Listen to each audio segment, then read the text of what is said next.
bonjour ou bonsoir, tout dépend à quelle heure vous écoutez ce podcast de l'Odigimédia. Notre chroniqueur invité, Aziz Bousseta, partage son avis et ses réflexions dans un article qu'il a intitulé « Visa Schengen, une arme face à laquelle le Maroc demeure désarmé ». Alors écoutons-le dans ce podcast. L'auteur commence son article ainsi. La dernière décision du gouvernement fédéral du Canada sur les visas pour les Marocains est passée inaperçue, et pourtant elle revêt une importance tant pratique que symbolique. Il semblerait que pour cette question de visa, le pays d'Amérique du Nord réfléchit plus, et mieux, que les États Schengen.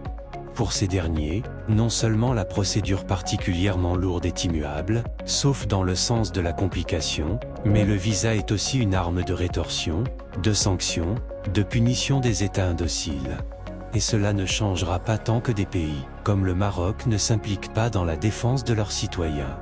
En effet, face à la passivité des États qui, comme le Maroc, ne prennent ni n'entreprennent aucune mesure de réciprocité ou au moins d'atténuation des conditions de délivrance d'un visa, les États comme ceux du cartel de Schengen persisteront à serrer et desserrer l'étau comme ils l'entendent. Et cela n'est pas fait pour ménager la dignité des populations demandeuses de visa, pour bénéficier de leurs droits à la mobilité, que leur autorisent les textes juridiques internationaux. L'auteur poursuit son article ainsi. Autrefois, on entrait en Europe comme on le voulait, et on en revenait. Puis ce fut le commencement des tracasseries, et le visa. Au départ, les demandeurs avaient accès aux différents consulats, avant que les États européens ne décident d'en interdire l'accès aux citoyens demandeurs, priés, ou plutôt sommés, de s'adresser à une entreprise privée qui récolte toutes sortes d'informations personnelles. Mais tout cela, on le sait, on le regrette, on le subit, et personne n'a le choix. Vraiment, ce n'est pas si sûr car un État, qui a la volonté de faire respecter ses citoyens, a plusieurs moyens d'agir. Et le Maroc dispose de ces possibilités. L'auteur précise ainsi. 1. D'abord la réciprocité. On entend déjà les très vives protestations des opérateurs touristiques qui objecteront, protesteront, contesteront, une mesure qui, pourtant, s'impose. Les deux principales nationalités de touristes restent la France et l'Espagne, mais dans les contingents comptabilisés figurent les binationaux. Si l'on retranche les visites familiales et les voyages d'affaires ou universitaires des Français et Espagnols vers le Maroc, pour lesquels des aménagements peuvent être pensés, le reste des touristes en provenance de ces deux pays devraient être soumis à des mesures de visa à l'aéroport, avec paiement d'une taxe et fourniture de renseignements sur la durée du séjour. Avec toutes ces conditions, le Royaume n'y perdrait pas beaucoup, du moins pas autant que cette mesure de réciprocité douce lui apporterait en termes de souveraineté pour l'État et de dignité pour ses citoyens. Bien sûr, les opérateurs et autres professionnels du tourisme refuseront telle politique, mais il est toujours difficile et malaisé de quitter ces zones de confort et d'aller vers d'autres marchés, en commençant par le marché domestique, ignoré voire snobé par nos hôteliers, au vu des tarifs appliqués. L'auteur ajoute ainsi. 2. Reprendre l'enquête qui semble avoir été abandonnée sur les activités de TLS qui, en janvier, avait été épinglée par la CNDP, sans que l'on entende encore parler de cette affaire, de ses suites et de ce qui devrait logiquement et idéalement être ses conséquences.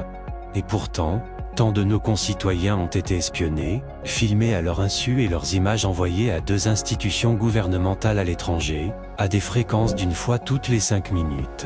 C'est grave, et c'est encore plus grave que l'affaire en soit restée là car le gouvernement marocain sait aujourd'hui, preuve et aveu à l'appui, que TLS espionne ses ressortissants. Où en est cette enquête ? Quelles sanctions ou mesures le gouvernement prendra-t-il contre TLS, s'il en prend ? Quid des informations personnelles que TLS recueille au nom des consulats qui la mandatent ? Pourquoi, pour certains pays, TLS conserve-t-elle les passeports des demandeurs plusieurs semaines durant ? Plus grave que les frais perçus pour des demandes de visa qui seront finalement rejetées, quelle utilisation est faite des informations personnelles ? Sont-elles détruites ou, comme on s'en doute, précieusement conservées pour usage futur ? Un Marocain, livré à TLS, doit attendre et s'armer de patience pour trouver un rendez-vous, aller le jour dit et attendre dans la rue, sous le soleil ou la rare pluie, avant d'être admis à entrer et, une fois dans les locaux de la société, Il n'a pas le droit d'utiliser son téléphone, remet les documents résumant sa vie à des agents privés, et attend qu'on veuille bien le contacter pour le fixer sur le sort réservé à sa demande. Comment peut-on encore accepter cela ? Pourquoi notre gouvernement tolère-t-il encore ce type de comportement d'un autre âge ? L'auteur mentionne ainsi. 3. Refuser TLS et proposer de remplacer la société par un organisme d'État. Nous le disons et nous le redisons. Pourquoi le gouvernement marocain ne propose-t-il pas de se charger lui-même de la réception des dossiers des demandeurs, dans des conditions qui respecteraient un peu plus la dignité de ces derniers ? Aujourd'hui, tout Marocain désireux de se rendre en Europe Schengen est livré au bon vouloir de TLS et de consulats qui ne prennent pas la moindre mesure en sa faveur.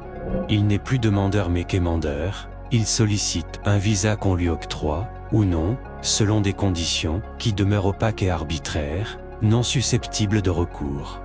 Que le Maroc introduise cette proposition, et qu'il laisse les États concernés le refuser s'ils veulent, ils n'en seront que plus responsables des travers et dérapages de cette procédure TLS.